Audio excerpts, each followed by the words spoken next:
आए दो भाई, गए रहे देखन फुलवाई। उठे सकल जब रघुपति आए, उठे सकल जब रघुपति आए। अबे स्वामित्र निकट बैठाए। तो अब इसमें ये अवरेब काव्य है, ये लिखा है उठे सकल सब रघुपति आए और विश्वामित्र निकट बैठा है, लेकिन इसका जो भाव है वो अवरेब के रूप में है। अवरेब एक मछली होती है, ऐसे मुंह नीचे करके ऐसे ऐसे चलती है।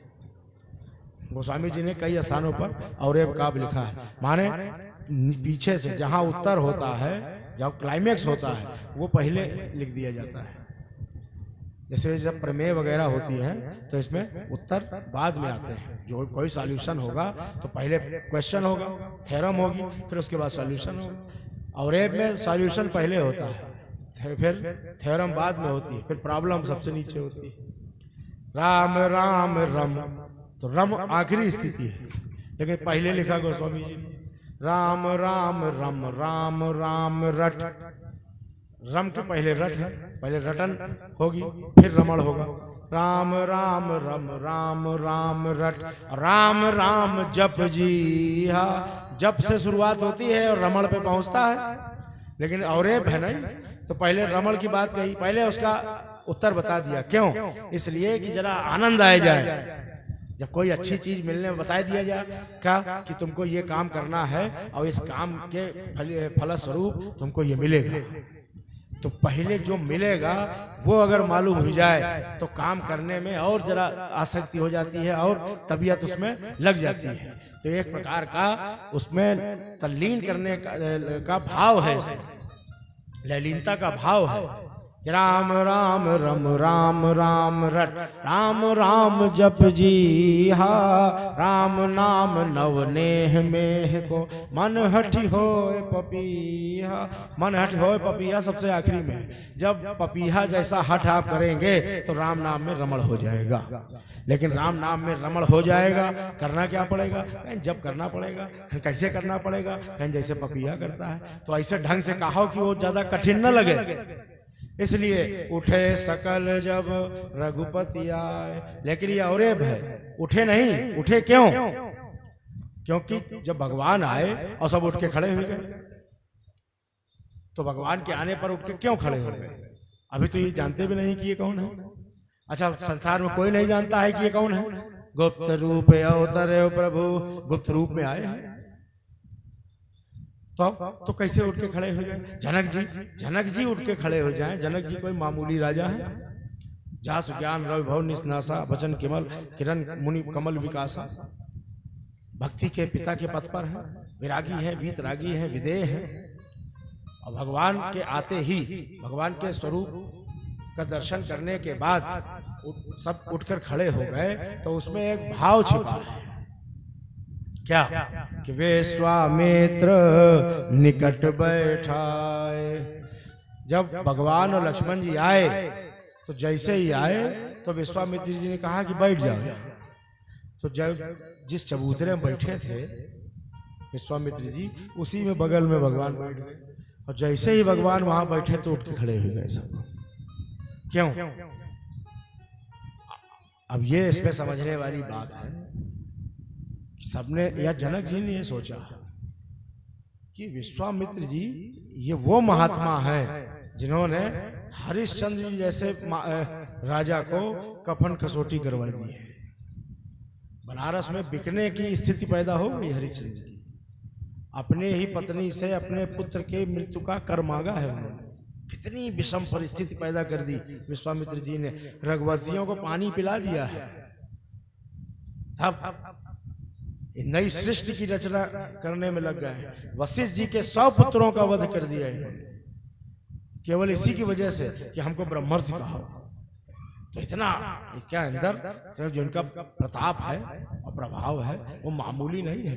अनंत विश्व ब्रह्मांड विश्वामित्र जी के प्रताप से परिचित है। ये कोई ऐसे चलते फिरते ऐसे लाल कपड़ा पहनने वाले महात्मा नहीं है, सर्वोच्च स्थिति में रमण करने वाले हैं। तो ये जिसको अपने बगल में बैठा ले तो कोई मामूली आदमी तो नहीं हो सकता है। अभी चाहे जो होए, लेकिन कोई मामूली चीज नहीं है, क्योंकि विश्वामित्र बैठाए हैं अपने बगल में, इसलिए विश्वामित्र निकट बैठाए, तभी उठे सकल जब रघुपति आए। तो अवरेव सिद्धांत के आधार पर यह अर्धाली समझी जा सकती है कि भगवान का प्रताप और प्रभाव विश्वामित्र जी ने प्रकट कर दिया।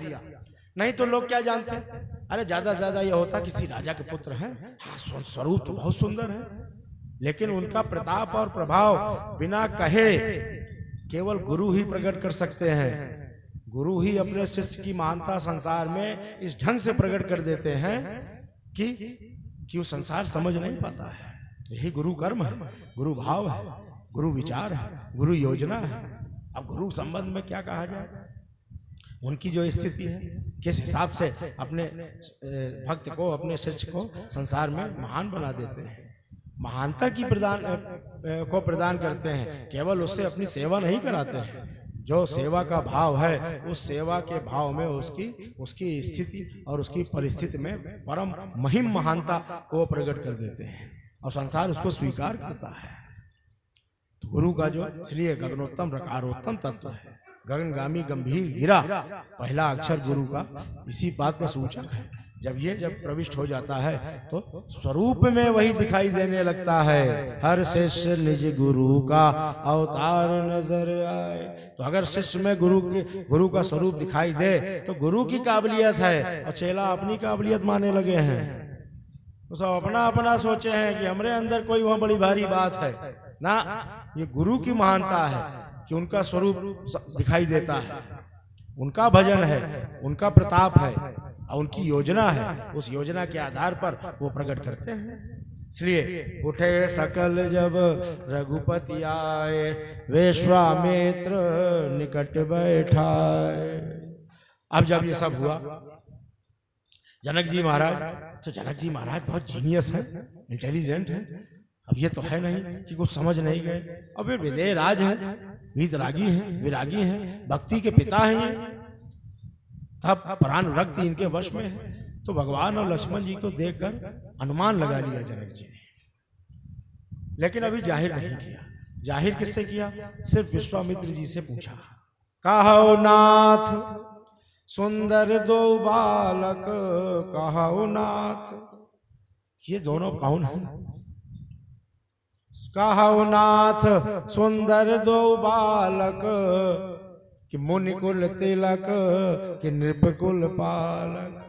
ये आपके गुरुकुल में रहते हैं, किसी मुनि कुल के हैं कि किसी राजा महाराजा के यहाँ के हैं, आपके साथ में आए हैं। तो विश्वामित्र जी से पूछ रहे हैं, और पूछ रहे हैं, लेकिन अभी विश्वामित्र जी कुछ बता नहीं रहे।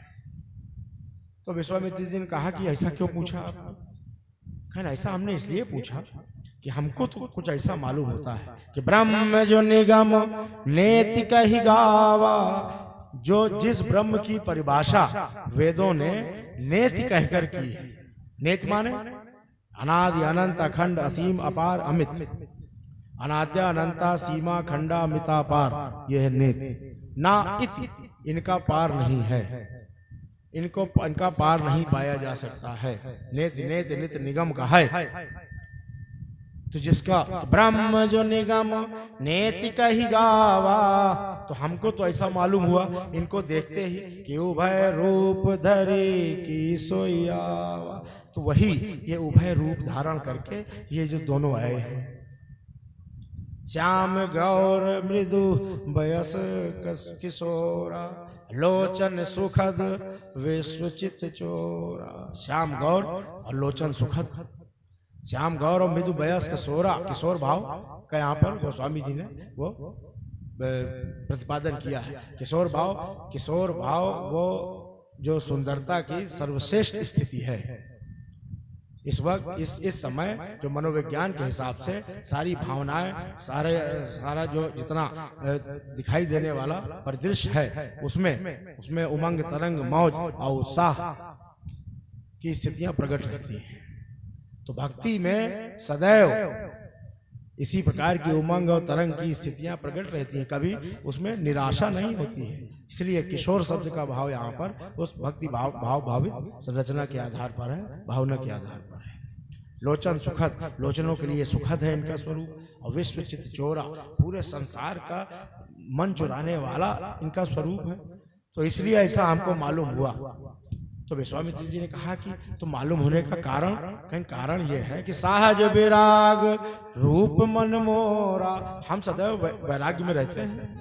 कोई किसी का आकर्षण मुझको कभी आकर्षित नहीं कर सकता है। वैराग का मतलब क्या है? तृण सम सिद्धि तीन गुण त्यागी, तीनों गुण, सतोगुण तमोगुण रजोगुण, और तृण समसिद्ध, अणिमा महिमा लघमा गरिमा ईशित्व वशित्व प्राप्ति प्राकाम, ये 8 सिद्धियां हैं और 3 गुण हैं। तो जो वैराग्य जिनको हो जाता है, विरक्ति जिनको कहा जाता है, वो तृण सम से कहिए तात सोई परम विरागी, कि तृण सम से दे 3 गुण त्यागी। तो न किसी की अणिमा, न किसी की गरिमा, न किसी की लघमा, न किसी का ईशित्व, न वशित्व, न प्राप्त, न प्राकाम, कुछ उसको प्रभावित नहीं कर सकता है।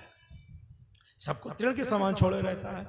तो वही जनक जी कह रहे हैं कि सहज विराग रूप मन मोरा, सदैव सहज रूप वैराग्य मुझको प्राप्त है। सहज माने जन्म से, जा माने जन्म, सह माने साथ, जन्म के साथ सहज है। तो मुझे किसी का रूप या किसी का आकर्षण अपनी ओर आकर्षित नहीं कर सकता है। लेकिन थकित होय जिमी चंद चकोर, जैसे चंद्रमा को देखकर चकोर एकटक हो जाता है, निर्निमेष हो जाता है। चकोर देखे हो कोई? नहीं देखा? इधर जाइए मुरादाबाद तरफ, संभल जो है वहां पर कुछ जुलाहे लोग चकोर पाले हैं। तो अंगारा खाता है, अंगीठी से अंगारा निकाल के रख देते हैं और आग के गप से खाए जाते हैं। बड़ा उसको वो रंग, उससे बहुत प्रेम है उसको, इसलिए चंद्रमा की ओर टकटकी लगा के देखता रहता है। अभूतपूर्व प्रेम है चकोर का चंद्रमा से, इसलिए भक्ति में चकोर की उपमा वो स्वामी जी ने दी है। रामचंद्र चंद्र तू चकोर मोहि की जय, तुलसीदास जाचक रुचि दान जान दान दीजय, तुलसीदास जाचक रुचि जान दान दीजय, रामचंद्र चंद्र तू चकोर मोहि की जय, रामचंद्र चंद्र तू चकोर मोहि की जय। तो चकोर बिल्कुल एकटक उसी की ओर देखता रहता है। पूरी रात उसकी गर्दन चंद्रमा की ओर ही रहेगी, न सोएगा, न कुछ खाएगा, न कुछ पिएगा। इतना अनन्य भाव है उसका। तो वही जनक जी कह रहे हैं कि जब से इनको आपने बुला के बैठाया बगल में और इनको हमने देखा तो थकित होय जिमी चंद चकोरा, जैसे चंद्रमा और चकोर की स्थिति हो जाती है, वैसे हमारी नजर इनके ऊपर ऐसी टिक गई है कि वो हटे नहीं रही कहीं से। ऐसी स्थिति हो गई है, क्योंकि सबसे बड़ी जो परेशानी हमको हो गई वो तो ये है कि नहीं बिलोकत अति अनुरागा, नहीं बिलोकत अति अनुरागा, कि बर बस ब्रह्म सुख ही मन त्यागा। जो ब्रह्मानंद जो हमारे साथ रहते थे उनसे भी दोस्ती खत्म हो गई हमारी। बरबस ब्रह्म सुख ही मन त्यागा, ब्रह्मानंद को हटा दिया हमने बरबस, क्योंकि इनका स्वरूप से जो अनुराग मुझको प्राप्त हो रहा है कि मेरा विराग नष्ट हो गया है। भगवान का भक्त वो अनुराग में रहता है, वो उसका जो ये ब्रह्मानंद रूपी वैराग है वो नष्ट हो जाता है। तो अनुराग में माने अब इनके स्वरूप के अलावा कोई स्वरूप अच्छा नहीं लग रहा है। आज तक कभी ऐसा हुआ नहीं। भगवान के स्वरूप की विशेषता है ये। एक बार जो ये देख लेता है, अनुभव में आ जाता है जिसके, तो फिर संसार की कमनीयता उसको अपनी ओर आकर्षित नहीं कर पाती है। मैं शैदा जिसके हुस्न का हूँ, वो दिलवर सबसे आला है, उसने ही हमको जी बख्शा, उसने ही हमको पाला है। दिल अपना भोला भाला है और इश्क बड़ा मत वाला है। क्या कहिए और नजीर आगे, अब कौन समझने वाला है। कौन समझेगा इस बात को। वही समझ सकता है जो जिसने उस रूप को देख लिया हो, जो उस तत्व में रमण कर रहा हो। वही तो रहीम जी भी कहते हैं कि यह स्वरूप वो जो निरखे वही जाने, और जो निरखेगा देखेगा वही जानेगा कि रहीम का क्या हाल है, किस हाल में है। तो इसलिए हर आने हंसी हर बान खुशी, हर वक्त अमीरी है बाबा। और जब आशिक मस्त फकीर हुआ तब क्या दिलगिरी है बाबा। जब फकीर हो जाएगा, आशिक हो जाएगा उनका, जब उनसे इश्क हो जाएगा तो ये संसार की दिल लगी ये काम नहीं देगी आपको। संसार का आकर्षण वो क्षण में समाप्त हो जाएगा। भगवान का स्वरूप जब प्राप्त हो जाएगा तो एकटक निर्निमेष हो जाएंगे। जनक जी हो गए कि नहीं? एकटक निर्निमेष दृग लाग्यो, एकटक निर्निमेष हो गए। जो नहीं समझ में आ रहा है, क्यों? क्योंकि ऐसा स्वरूप है उनका। जग सुंदरता छवि भई फीकी, जग सुंदरता छवि भई फीकी। काखा सोखी उपरना नीकी, काखा सोखी उपरना नीकी। वस्त्राभूषण परम मनोहर, वस्त्राभूषण परम मनोहर। जग सिर मारे धय पटका, घुंघरारी लटन में मन अटका। घुंघरारी लटन में मन अटका, घुंघरारी लटन में मन अटका। घुंघरारी लटन में मन अटका। जुल्फ जाल के पेचो खम में, जुल्फ जाल के पेचो खम में। नंदन रघुवीर सनम में, रघुनंदन रघुवीर सनम में। मन नहीं बिलग लाग ऐसा जो, मन नहीं बिलग लाग ऐसा जो। फिरता था भटका भटका, घुंघरारी लटन में मन अटका। घुंघरारी लटन में मन अटका, घुंघरारी लटन में मन अटका। इसलिए जब जग सुंदरता छवि वही फीकी, जग की सुंदरता वो फीकी पड़ जाएगी भगवान के स्वरूप के आगे, तो फीकी हुई गई। यहाँ ब्रह्मानंद फीका लग रहा है जनक जी महाराज को। सदैव ब्रह्मानंद में लयलीन रहने वाले ये विदेह राज हैं। इनकी जो स्थिति है ब्रह्म सुख को प्राप्त करने की स्थिति में रमण करते हैं। लेकिन यही तो भक्ति का सिद्धांत है और भक्तों का सिद्धांत है कि सगुणोपासक मोक्ष न लेहि, सगुणोपासक मोक्ष न लेहि। तिनका राम भगत निज देहि। भक्ति चाहने वाले, भगवान को देख लेने वाले, भगवान को चाहने वाले, ये ब्रह्मानंद की आवश्यकता नहीं रहती है। तो बिल्कुल जनक जी ने प्रैक्टिकल कर दिया। बरबस ब्रह्म, बरबस, बरबस क्यों लिखा गोस्वामी जी ने? बरबस माने जबरदस्ती।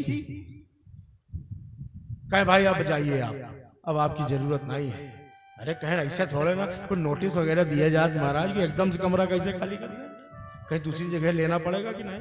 है ना, ले चाहे न ले, लेकिन यहाँ अब रहने की जरूरत नहीं है, अब आपकी जरूरत नहीं है। तो कहें ठीक है चले जाएंगे, कल चले जाएंगे, एक दिन का मौका देंगे आप? कहीं एक सेकंड का मौका नहीं देंगे, धक्का